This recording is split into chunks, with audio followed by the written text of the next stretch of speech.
my neighbor was like, What is up, Bucs Nation? Welcome to another episode of the Loose Cannons podcast. I'm your boy Sammer, hanging out with Stank and Poppy Latte.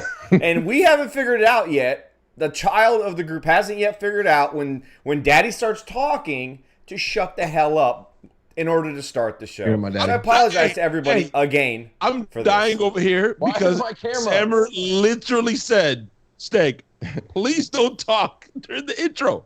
He's like, I won't, bro. Well, it's fine. No, you're going to find some idiot thing to say, right? And like clockwork, bro.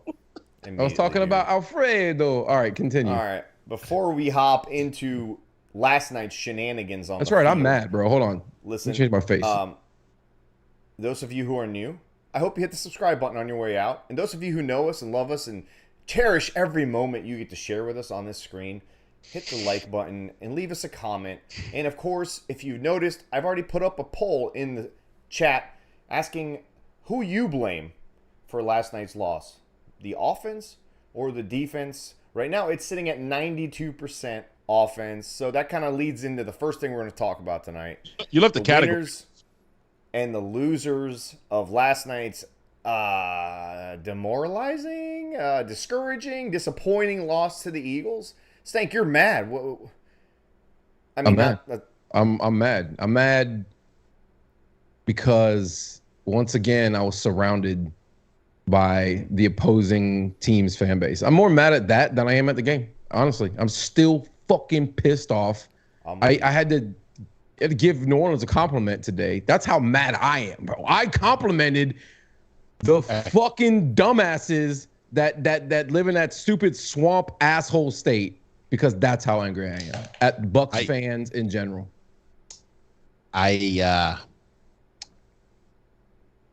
You sent the preview of the tweet, and you said should tweet it. And I said tweet it. As much as it tastes like fucking vomit coming out of my mouth, Stank is right. Bucs fans suck. Not you guys. Not you hardcore motherfuckers that are here with us. It's not. That's the thing. It's none of those people that follow us. Fans, like the fair weather, it's just disgusting. And that's what I was telling Sammer that he left the category out. Winners and losers. There are no fucking winners and losers here. There's no winners. There's lots of losers. But you left the category out. Offense's fault, defense's fault. It's the fucking fans who sold their damn tickets to the fucking Eagles fans. The sellouts that buy tickets and use them like transactionally, like some sort of fucking business. I don't pride myself in fucking selling my tickets. I pride myself when people ask me, hey, so how many games you go to? Bitch, I don't miss games. I don't miss games. Unless it's like a family thing or emergency, I do not miss games. And I'm sure as hell not fucking selling them to Saints or Eagles fans. I don't care if they offer me triple. Is that stupid? Is that a dumb business decision? Probably. No. This is the problem. Let me tell you the reason so many, I'd say about 50% of people who are season pass members, crew, whatever you want to call them, at Raymond James Stadium, okay, those people, 50% of those people consider it an investment. It's not because they actually want to go to the games. And you know who it is? It's the old fucks. It's the old rich white. It's the old rich, the rich olds, the old rich old fucks. I don't know how to say it. I'm trying not to be, step on people's toes, but it's the rich old people. And those you hate old people, don't you? You hate old people. I do. And so, look, I honestly thought about this morning. I was like, could the Bucs put an age limit on being a season pass member? Like 55. Once you hit 56 years old, sorry, keep it moving. We got guys who are younger, people who want to see this and actually want to go to the game. So the Lightning, right? People tell me, oh, Tampa is like Miami. There's a lot of shit to do. Okay, I go to Lightning games. It's never been 50-50. Even the Flyers and the Boston Bruins and the Penguins, the games that I've gone to, it's never been 50-50 fans. It's 80-20 sometimes, but it's still predominantly Lightning fans. And you know why? Because people want to go to those games, and when they're season ticket holders, they are season ticket holders for a reason, and the ones that aren't are weeded out by the organization. So you got to ask yourself, like Stank said to me, if the Glazers really wanted this problem to go away, they could make it go away. I still think they should put an age limit. They don't care. As long as there's an ass in the seat, they don't care. And we know when they force people into buying a 2-year ticket deal, and those people just wanted to go there to see Tom Brady's emaciated, starving face on the football field last year, where it looked like he just didn't eat the entire season. Those are the people, because it was the lower bowl, right? It's the ones that you're supposed to, like 20-year season ticket holders are supposed to own those seats, but it wasn't. It was the lower bowl, the end zone, behind the Eagles bench, all green. Behind the Bucs bench, those are supposed to be like 1976 season ticket holders. Tons of green back there. In the middle section, in the club section, full of green. Those are all season ticket holders, all right? It wasn't like they were interspersed up top, bro. These are people with season tickets who have the expendable income, who just don't give a fuck, bro. It's like maybe I'll go because I want to be seen, you Kardashian fucks. And yeah, Sammer's right. 55, that's it. Go. I hope they have cable in your nursing home, because I don't want to see you in the stadium again. Those are the people that's you almost. But think about this. Listen. Right. Think about this. If anybody would sell tickets to a season as a season pass member to any sport, you would think that it would more likely happen to a hockey team, because they play 8 billion games a season. So it's like unlikely that you're going to go to every single one of them. So it's understandable. I'm probably going to sell a handful of them because I'm not going to make it on a Tuesday night when I got something going on the next morning. But that's not the case. But the people who are season ticket holders for the Bucs are one of two people. People like us who live and die and breathe the Bucs, and then the other half, rich fucks who don't care about the actual game and aren't planning on going to the game. Oh, no, hold on, Sammer. They just know if the Eagles come to town and the Cowboys are coming to town, the Giants coming to town, hell yeah, I just made some money. You brought up the Lightning. They put a stop to that shit. They want to allow you to wear that shit, especially like during playoff time. That doesn't fly, bro. Yeah, but not just the wearing part. They monitor, and if they see that you've sold your ticket from that section that's a season pass member owned seat a certain number of times throughout the season, they take away your tickets. That's it. You're done, and you're not coming back. And people are like, "Oh, no, yes, they Zach. do. Yes, no, I'm saying Zach. He's saying it might be the heat is a factor. No, Hockey's it's not, dude. It's fucking night game last night, dude. Stop. People telling me. No, I mean, hockey's definitely a better product live. We talked about that yesterday, Sammer. It's much more enjoyable to go to a hockey game than a live football game. It's comfortable. There's lots of talent in the stadium. The food's good. Concessions good. Music's good. It's Monday Night Football. Right? There's no excuse, is what my point is. But people say, well, how do you know who you're going to sell your ticket to when you sell it? Dude, there's plenty of ways and places to sell tickets to fellow Bucs fans. There's no the only like people say, well, they're buying tickets, they travel well. This team travels well. If they can travel well all they want, I hope they enjoy the hotels and the flight. But if they get to a stadium like, say, Green Bay, and there's no tickets available, how are they getting in? That they can't get in because there's no tickets available. The Bucs fans make those tickets available, and they don't care who they go to. So it's a terrible, terrible environment. It's not fun. We can stop it, but maybe we don't have enough generational fandom in here. I don't know. It's funny that you brought it up, Stink, because I really didn't want to go down this route tonight, but I had to do it. And you know what? Super chat. We got a super chat from Todd G. He said, our fans are some of the worst people. People already calling for Canales and Bowles to be fired. Pathetic. This is what $75 million in dead cap money looks like. I can read today. I didn't really even fuck that up. Thank you, Todd G. You're a real one. Good job. You can read. Pathetic. But honestly, Sammer, Stink, and I, we spoke. I'm not surprised. Like, we go 2-0, and it's like, fucking Todd Bowles was disrespected. He's the coach of the year. We lose one game against the class of the NFC, the fucking team that represented the NFC in the fucking Super Bowl. And we lose one game and fire Canales, fire fucking Bowles.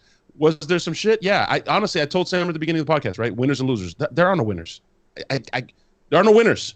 There are no winners. The leaders on this team. Fuck it. The leaders on this team and the guys that are supposed to step up and lead by example did not. It fell short. And I'm not going to go any more into it other than to say they know and they're disappointed in themselves. They're disgusted with themselves. Hey, Latte, I got to say this, bro. As critical as I was about Baker Mayfield, bro, he's the only one I feel like came out in the post game and was true. He was truthful. Like he said, his first thing he said is, "We got out physical." That's your quarterback saying that. Yes. He could see the guys in front of them getting their ass whipped all game long, bro. He could see Rashad back there getting hit 2 yards in the backfield. He saw it. We got our ass whooped. He was right there, front row seat to see it. That's a problem, bro. It's a real fucking problem. I get it. The Eagles had 11 days of rest and blah, blah, blah, blah. I don't give a fuck, bro. Baker said it. Not physical enough. There was no juice. It's fucking Monday Night Football, for Christ's sakes. We got outclassed. There no winners. Scratch it the fuck out, Sam. I don't know why you unscratched I'm going so we can talk about the losers because I was going to go touch back on some of this. And Stank said Camarda. Not even Camarda. I looked at you at one point, and I heard Scott talk about it, and other people talk about it. He was out kicking his coverage.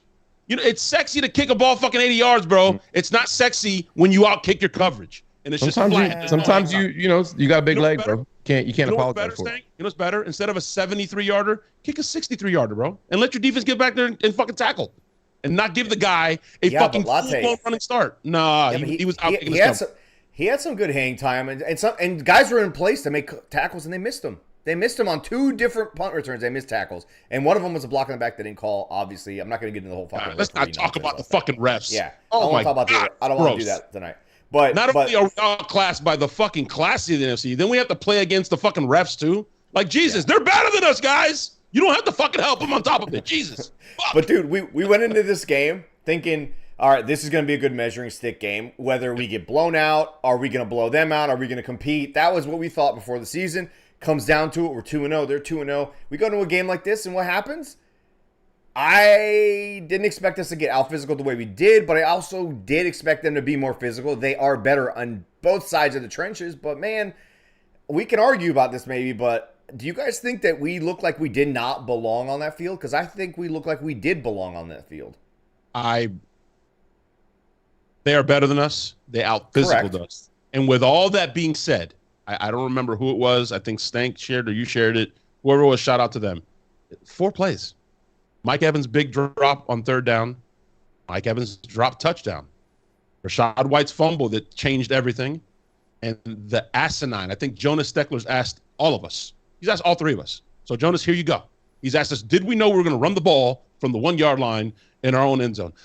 Yeah. The whole goddamn stadium knew, bro. There was no Mike out there, no Chris. Just fucking big package. We haven't ran the ball good all game against them. Guess what, guys? Let's get rid of everyone instead of spreading them out, and let's run up the fucking gut. That's a great idea.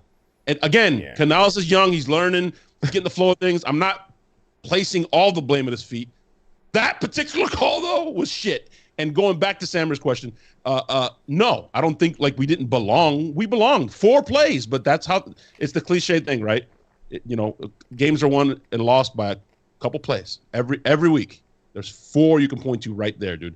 The Mike Evans drive killer, Mike Evans touchdown drop, Rashad's fumble that gave him the ball right back there again, and then we get an interception, big momentum, and safety right back to them again. Those are huge, man. I mean, that's a lot of points left out there. Clam Slammer with a fucking donation. He said, I just want to hear the horn again. You don't even know how cool what you just said is, honestly. You don't know. Yeah. You don't even know how cool that actually is. Latte, you touched on a good point. Thank you, Clam Slammer. That I love that name. I want to add on to, which is the fact that as bad as that offense looked last night and everything that kind of didn't go our way, our defense played. I don't care what the stats say, what the rushing yardage is. Our defense played phenomenally last night. They played up to what I would consider a championship caliber type defense against a very good offense. They got out physical. Eventually, they got tired. It happens. But they played their asses off. To go into that half, it should have been 10-3 at halftime. Maybe 13-3, if we... It ends up being, 13-3. It should have been 10-3 if we don't give the ball right back to them. To go in 10-3 at halftime against that team with how bad everything went, that was a win for us. That was an absolute W going into halftime. And so I can't, the defense may be my only winner of the night if there's such a thing. I mean, they're partially responsible for being worn out in the second half, bro. They allowed how many fucking 8+ play drives where between the 20s, the fucking Eagles could do whatever the hell they wanted. Every run, I mean, what Swift was averaging over 7 yards a carry. I don't even know what that was, man. I expected that to everybody. I know, but I expected our offensive line to be bullied. I did. I think everybody did. Outside of Wirfs, I expected it was kind of be a shit show and Baker was going to have to do some magic, which he did. Ironically, we're complaining about this team and the offense. None of it outside of the pick, which whatever, he's out there scrambling for his life. It was a bad throw, but none of it was really Baker's fault. I feel like the little bit of good we did have was all on Baker's shoulders, and everybody around him let him down. which I just didn't expect, bro. I thought he'd be the reason I'd be upset with this team at this point, but no, not at all. But what did you think of the defense? With the level of heat and pressure that the Eagles are capable of bringing, I had no problem with the way Baker played. What did I think of the defense? I wasn't happy. I wasn't happy with anything. Like you said, there's no good in this game. The defense, I don't know, man. The red zone defense. That's the only thing you can be like, damn, they played really well in the red zone. That's it. But that's having no Carlton Davis to start the game, listen, not good. I get where Sam is coming from, right? There's no good. It fucking sucks. But if you were to just be objective and take a breath, right? They gave up 23 points with their third and fourth string corners out there, and Jamel playing with, it looked like some sort of dislocation. He looked like he was in a lot of pain. With Vita Vea playing minimal snaps because that pectoral, it looks like that's more serious than we think. Devin White groin. With the groin. Otherwise, I don't give a fuck. Anybody tells me. I didn't even hear the broadcast. We were at the game, but they were saying, "Oh, Jalen was there, bro." Like Devin White healthy? Devin White right? Bro, he's gonna stiff arm him the way he did Michael Thomas in New Orleans, or he's taking it to the house the way he did against Atlanta here as a rookie, where it was like fired out of a cannon. Bro, he runs a 4.3, okay? Jalen Hurts does not run a 4.3. He's running them over, running past them. So healthy, yeah. So again, 23 points to the defending NFC champion with Jalen Hurts, Dallas Goedert, the best offensive line in football, a reinvigorated DeAndre Swift, A.J. Brown, Devontae Smith. I didn't even hear his name. Like, dude, I'm not happy. No, not good. Not much good to take away, but 23 points to that when the offense was not holding up there in the bargain. Okay, I see where Sam's coming from. And think about it, like. Sorry, Dylan Kelly with the fucking Dylan with his first super chat. Celebrate his first super chat from Dylan Kelly. Dylan, thank you for the money. I appreciate you giving us love. Hey, make sure you guys like and subscribe. Continue, Sammer. Just comes out of nowhere. You gotta learn to time that better. That was absurd what you just did. Okay, so absurd. Bro, y'all gave me a horn. It's over. No. I'll mute you. It doesn't matter. I'll mute you, and you can't unmute because I have you on the. Zach, real quick. Now. Zach, hey, do it again. Dylan Kelly from the top rope. Serious question: why aren't we using CG14 enough? Yeah, we'll get to that. We'll get to that question. Yeah, I'm sorry, I was going to say this defense played 80 snaps against an offense that, like Latte says, they thrive on 8 to 9 play drives. They don't just go down the field in 2 or 3 shots. They wear your ass down, and we didn't help them by letting them stay out there for that long. And again, they're beat up. They're getting beat up on top of that. Like, I cannot put any blame on the defense. I don't care how many rushing yards they gave up. Like, they played well enough to win that game. If the offense wakes up, hey, you guys remember we went to a game like this last week?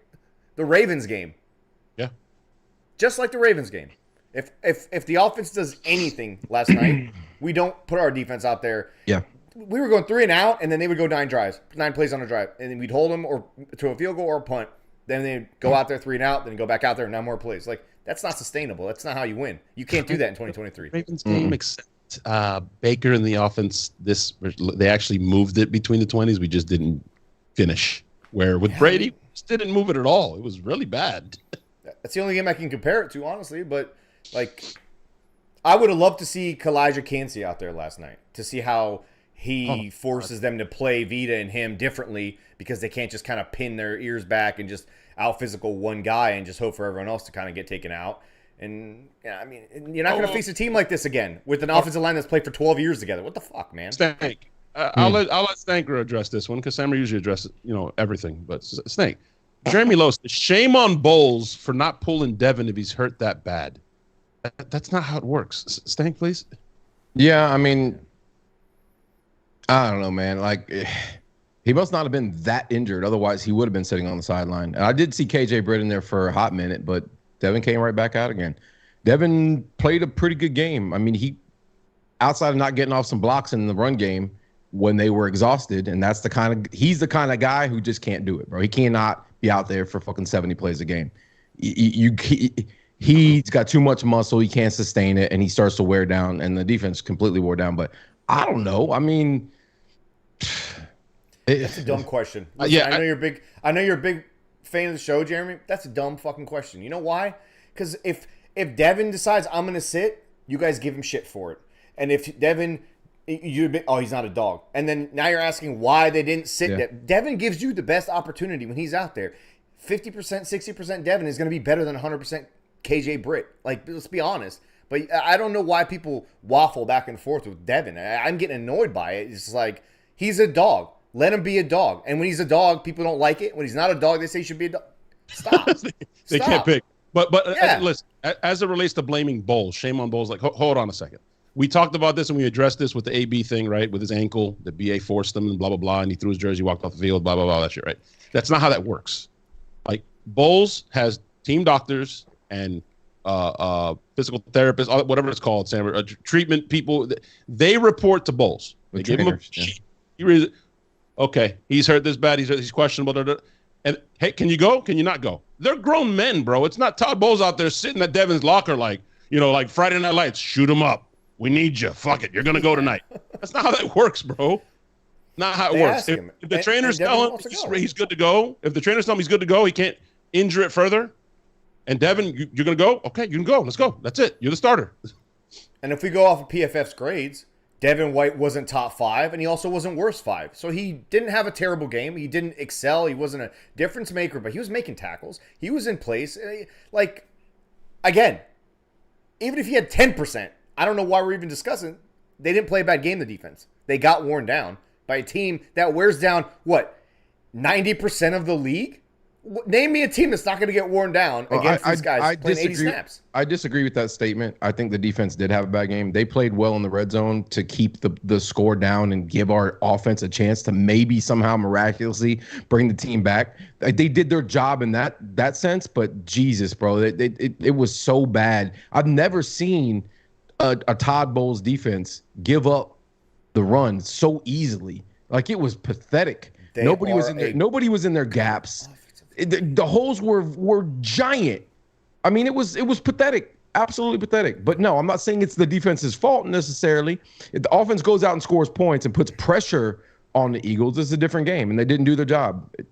So yeah, they could be better. I'm sure. Is it something you want to see them do? But dude, come on, it's the best offensive line, or at least top 3 in the entire NFL. They are good at what they do, and we're not the best defensive line in the NFL. They also happen to have that, by the way. So, I mean, I get what you're saying, but, like, they held them to 23 points, dude. Yeah. You should be able to win in this league doing that to a team that powerful. This is not the Minnesota Vikings and Chicago Bears where you're like, all right, 10, 17 points, easy, no problem. This is the Eagles. These guys drop 35, 40 points every week. We held them to 23, but it takes 2 to tango when it comes to playing complimentary football. Sammer, you know who else is dropping points? Geno Sisson. Whoa! An $11.11 super chat. Yeah, now he's the big dick in the room. Completely. Good job, Geno. Incredible to pull out the wallet or the credit card or however you even do super chats. I'm happy you did it. Welcome to the Loose Cannons podcast. Yeah. He has a comment right underneath that too. What bro. did it say? Jesus. I didn't see it. Why don't you read the comment then? Right underneath his super chat of $11.11, he says Baker needs to be more decisive. There were times when he could have just ran for the first down. Oh, especially on that one where he tried to hit the bomb and he could have ran for 20 yards. Yeah, I agree. But he wasn't perfect, but he wasn't the reason. That's for damn sure. I think he had a real solid game despite the fact that the offense was just nothing coming out of it, really. You naturally segued right into the next point, Stanker. I'm proud of you, man. I'm real proud of you. And all right, so who do you guys blame this offensive? I don't know. It was a shit show last night. I agree with Stanker. It's not. I don't think it's on Baker, but I'm curious what you think, Latte, because we didn't drive home with you, so we didn't really get to vent with you and hear your thoughts. But I mean, if it's not Baker, maybe it is Baker to you, but who do you pin this offensive just disaster on last night? It's on a lot of people, man. You can talk about 13's drops of momentum and drops on touchdowns. You could talk about Rashad not going to be able to get going, but look, at the end of the day, Stank said it early in the offseason, it's about the fat guys. As a unit, I blame it on the offensive line. Nobody played well. I saw something you rarely see. I even saw Tristan Wirfs getting worked. I saw him olaying a couple times and Baker having to run out of the pocket. The offensive line, man. And Baker said it at the press conference. I don't think he was trying to take a shot, but maybe it's a little wake up call. Like, hey, we weren't physical enough, and we weren't. Hennessy Mount got a lesson last night. Woo! Hey, Gadecki did too, and so did Hainsey, friend of the program. But man, at the end of the day, I feel like you kind of know what those guys are in practice, right? You know what those guys are 2 weeks in, kind of. Canales didn't have a good game. He just didn't. He didn't call a good game. I expected more eye candy. I expected more motion, things to kind of extend that running game and not focus so much on the actual run game. Yeah, but Sammer, how many plays did he actually get to call in the first half? 20? Like we were barely on the fucking field.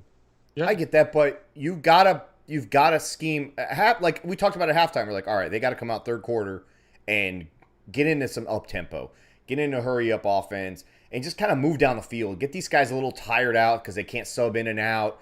Like, you can't let the Eagles do that over and then, like, kind of take your time with the huddle, kind of force the issue, and maybe just don't become one-dimensional, but kind of, think a little bit outside the box. They did that against Minnesota. They adjusted against Chicago. Like, I understand why they were running the ball.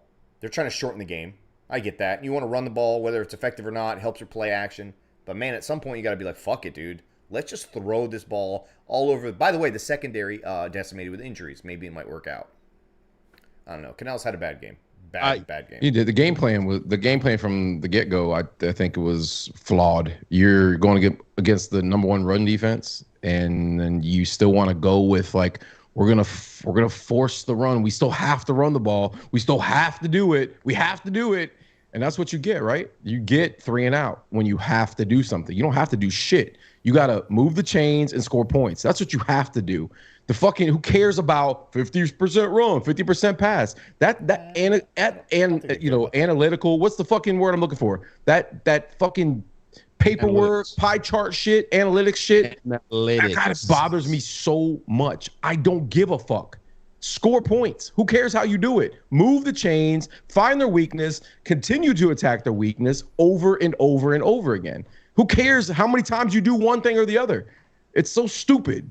That's one thing that did frustrate me quite a bit. I didn't say Canales. I said the offensive line because I think it starts there. But the play calling didn't help. But, I mean, there were opportunities. There were dropped, touchdowns dropped, stuff like that. I think we could have gotten Rashad way more involved in the passing game as opposed to just running him up the middle over and over again. Listen, Stank, you said it, right? I'm not – this isn't me like, I hate Canales and all that shit. I like him. I like what I've seen so far except last night. But during his opening press conference here, he said, well, why would I just try and let guys win mano a mano? That doesn't make sense. I want to make it easy. Why would I just let them win, mano a mano? That's just dumb. And I'm not saying that's a shot to the previous offensive scheme, but kind of. And then you go out there and your idea on Monday Night Football against the number one run defense with those hogs and 7 first rounders on the D line, whatever the fuck it is to run directly up the middle over and over and over and over. And listen, Rashad did not play well. Rashad was trying to do too much, like Bo said today. He said it himself last night after the game, probably why he fumbled that ball because he got blindsided. But damn it, the O-line was not doing him favors. And the play calls were not doing him favors either right up the middle. I mean, he was getting the ball, and y'all can criticize him all you want. His strength, I think it was Luke Easterlin said it last night, his strength is vision and patience. There is no time to be patient or vision back. He's catching the ball, and he's got to make somebody juke as soon as the ball hits his fucking stomach. That doesn't work. That does not work. I don't care who you are. All the people, put in fucking Sean Tucker. What did he do? Negative 2 yards, got fucking tackled. You can't run when you're getting in the backfield. Dude, so I kind of understand where they were trying to start the game plan, right? Let's run the ball, whether it works or doesn't work. It helps our play action. In the meantime, we can shorten the game, keep the ball out of Jalen Hurts' Eagles' hands. It helps us. The fewer touches they get, the better it is for us. But when that doesn't work, you have to shift. You have to go to what I call the extension of the run. Call some screens. Get quick little routes to the running backs. Dude, we threw the ball. beautifully against the Chicago Bears to Rachaad White, who would turn around, positive yards every single time, keep us on schedule. He has some nice catches in this game, Sammer. Yeah, but then they go completely away from it. Yep. So we have to also remind ourselves, put some perspective and context along things. This is Canales' third game as an offensive coordinator at any level. So he's going to learn. And that we talked to him. You guys have seen him in the press conferences. He's not an idiot. He's going to learn. He's going to get better. He's dedicated to that. He's a hard-working, blue-collar kind of guy. So I'm not too worried about that. But that asinine comments that we're seeing from put Sean Tucker in, put in Sneak Vaughn, Rachaad White ain't it. How are you judging a guy who has to literally dodge 2 defenders before he can even look at the line where the hole's supposed to be? That's not on him. Put Barry Sanders back there last night. What is he going to do? I don't know what literally the same thing. I don't know what they're watching. I mean, they got 2-3 yards of penetration as soon as he gets the ball. What the fuck? Yeah, Hainsey's standing there. Hey, Jonathan Taylor ain't fixing that. It could be, listen, bro. It could be some of he's overthinking it. He knows that they know that he knows that we need to run the ball to try to get it into third manageable, that kind of shit, right? And so there are other ways to run the ball. I think Philly had their best runs were out of spread. They spread us out and ran a fucking draw, and we're still trying to run out of 12 personnel and be physical when this is not what we are. That's not you didn't take it till week 3 to figure out that that's not what we do well. So why don't we spread them out? Well, guess what we do well? We've got Mike Evans and Chris Godwin, Cade Otton when he fucking catches the ball. And, you got a back who can swing out and catch passes a la Kamara instead of bunching everybody up and allowing the defense to bunch the fuck up and then trying to be physical and cram it down their throat and get into 2nd and 8 every single time. If you're lucky, I am not an offensive coordinator. That should be obvious to everybody out there that you've got to play to your strengths. And physicality is not what this offensive line does well. They're pretty damn good at pass blocking. No? They are. So why not play to that strength? And set up the run by passing. Go ahead, Lawson. Baker had time. They did admirable going against that front. I think Stank, you talked about it, spreading them out. I think Rashad's best run was on a draw play. No? It was on a draw, and he went right up the middle, got 10, 12 yards, something like that. And then Collegiate Computer said it best. I think it's too early, right? I like what Canales has done so far. Everybody fucking take a breather. We're just venting here. All of us are just getting a little therapy. But Collegiate Computer said it best a second ago. He said one of the best things he's seen so far was his adjustments after halftime. I didn't see any. That we fell short there. There were no adjustments. Sammer said it. You kind of start off with that game plan. You got to run it. And, to a certain extent, it was working. We shortened the game. We were only down by, 10-3, 13-10. It was still within striking distance. And guess what? It was keeping the defense fresh-ish because they weren't out there. We weren't 3 and out just slinging it around like Tom Brady days. So there's a balance there. But he definitely fell short on the adjustments after halftime. Go ahead, Num Num. I think honestly, they were afraid to become one-dimensional because I think for 2 reasons. They didn't want it to become a beat the crap out of Baker Fest because they knew that the Eagles could have the possibility of doing that if they made it very one-dimensional and predictable. And 2, I don't think they wanted to go back there and drop 40 times and have Baker sling the ball around, maybe kind of protecting Baker from Baker to an extent. So again, not an excuse. There's a lot of shit that went wrong yesterday for the offense, but I didn't like you said, Latte. Canales didn't really change what he was doing. And the one thing I noticed from the first 2 weeks to last night, Baker didn't have those safety valve throws set up for him in any of the passing plays, it felt like. Usually he has Rachaad White or Cade Otton, kind of waiting. Oh, no one else is open? These guys are there. I don't know if the defense took that away or if they went max protect. They did. I didn't That's watch what it was. Or if they were just keeping as many bodies in as possible. But here's the other thing. And I think somebody mentioned it on Twitter, and I was reading through it all last night after I got home. Why do the Bucs bring in, again, I'm seeing this from last year and this year, why do we bring more bodies to the line of scrimmage when we want to run the ball? Why make it more difficult to block and bring more people into it and make it more complex when you can just, hey, Godwin, don't come near the fucking line of scrimmage. Go all the way to the sideline. Why are we doing that? And I don't know. I'm sure there's some reason behind it. I don't know. But It sets back football 30 years, bro. You want to play that and get a fullback and run two back pro sets and play big boy run the football kind of shit. Then fucking do was it. in the house. All-Star was there. We maybe strap up, bro. That's probably why. Maybe he was inspired by All-Star. First, DP Buck 32 with the double penetration with the $5 super chat. Guys, why does Canales never use Godwin and Palmer more often? That sentence hurt my brain.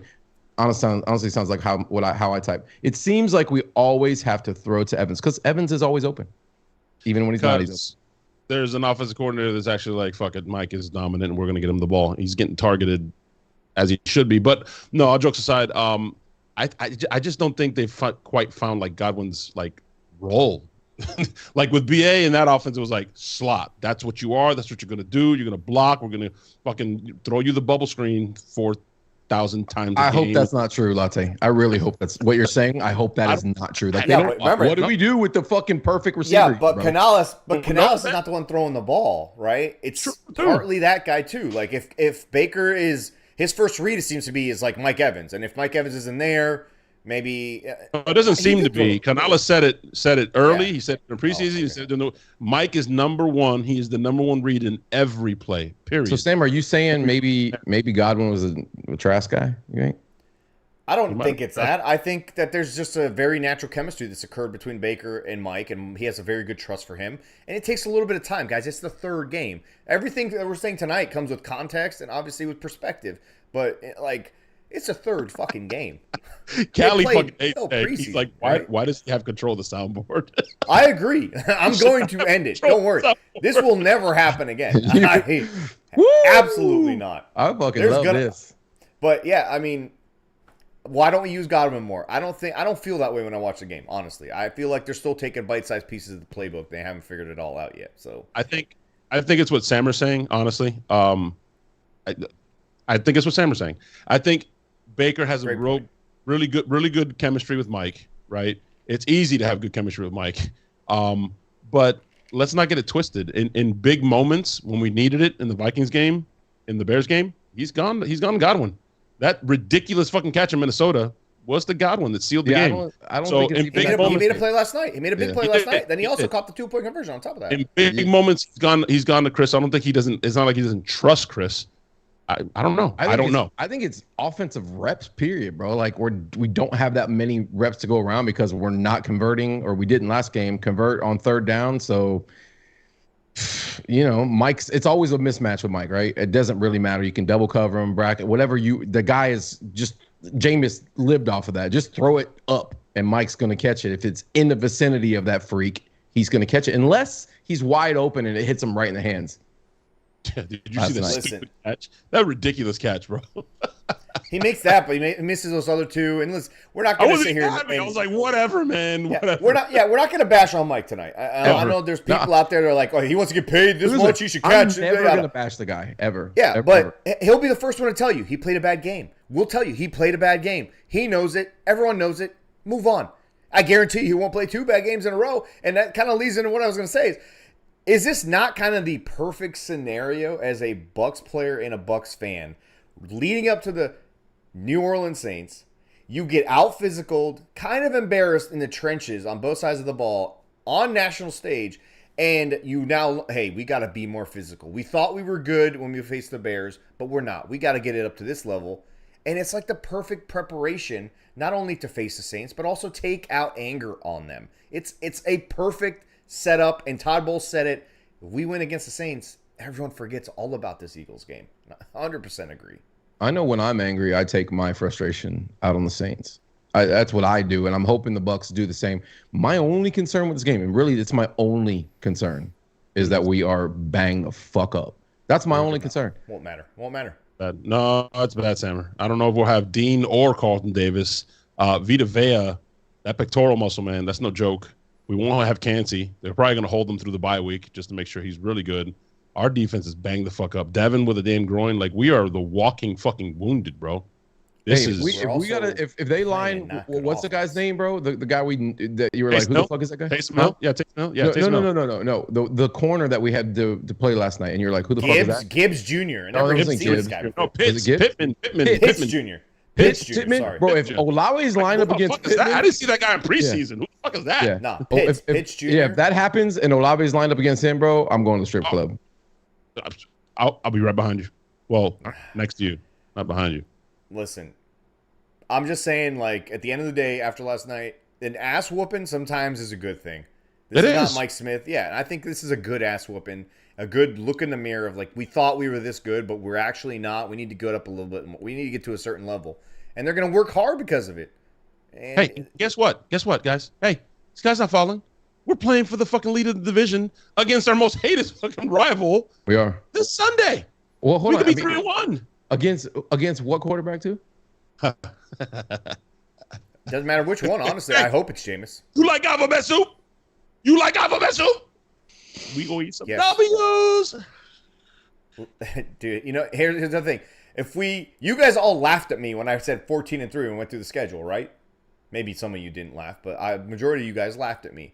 This was a game I said we were going to lose, so we lost it. But who else is?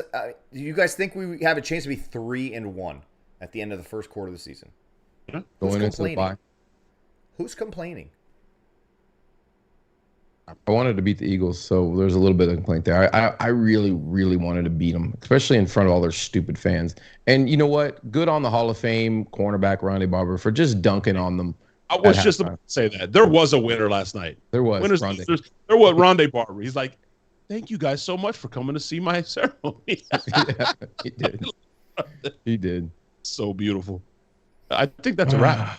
I'm gonna put this game behind us, bro. You're not gonna listen. I'm not the preview guy. I'm not the promotions guy. It's Sam Lee, right? It's fucking DJ Khaled. You're not gonna want to miss this week's preview show. I promise you. We're gonna have one of the face of New Orleans Saints' fandom join us on the show, and it's gonna get fucking spicy.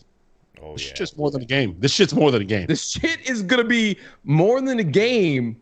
More than a game. Was it Thursday? I don't even know our schedule. Thursday? Thursday, man. Fuck. Thursday. Tune in. Put the babies to sleep early. Tell your wife to go take a walk.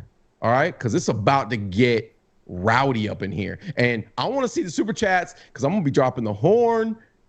The horn is going to be in full effect. That's all I'm going to say. We need to get a better horn. That thing feels the horn is great, bro. That's Somebody donate so I can end the show with the horn, please. That's too much of a 2005 feel, man. I don't like it. We need a better horn. How about a tackling? How about a sound of tackling like football tackling? Sammer, good. Hey, Sammer, what's next, bro? He's gonna bring it back to the '90s. You got a $20 bill? Get your hand up. I can do it, bro. I have the board in front of me, and I can fucking do it. I think we should end the show differently, guys. I know we normally do these discussions off air, right? And we always end with the Wait.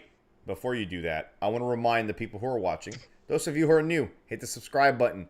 Those of you who have joined us, always, don't forget to hit the like button on your way out. And please leave us comments. We love to read the nonsense you guys spew. Some dude said, I am not Arab, and called me a white guy. I don't know how that's going on, but sure, keep doing that, I guess. Whatever. The more likes, the more comments, the more subscribers we get, the more content, and the more ability we can to grow the channel. Yep. Go ahead, Stink. I don't know what you're going with. I want you to wait. And if you're listening to this, our beautiful voices on audio, and you want to see our beautiful faces, make sure you come check us all fucking deep on there. Make sure you come check us out on YouTube, loosecannons.com. And listen, also, it doesn't hurt, doesn't cost you anything. Scroll. If you're listening to my voice right now, just scroll to the bottom of the podcast, hit that little 5-star, and leave us a review. God damn, bro. Well, whew. Listen, bro. You know what?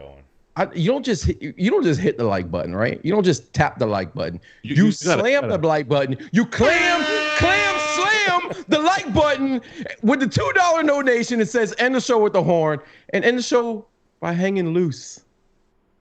Loose cannons. No. Hanging. What were you? Left him hanging. No? Yes.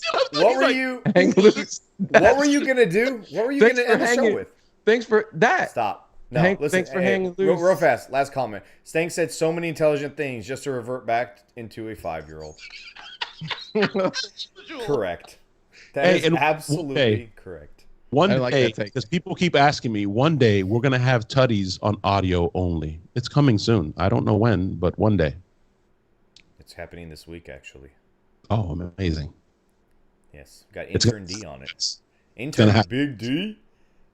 Big D? Bucking idiots, call in. Hey, I'll drop the 24-hour promo rule. tomorrow. 24-hour rule. Game's going to be behind us tomorrow, and then you know what happens, guys.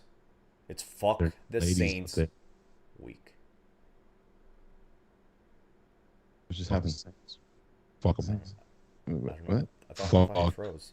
Did you end the show?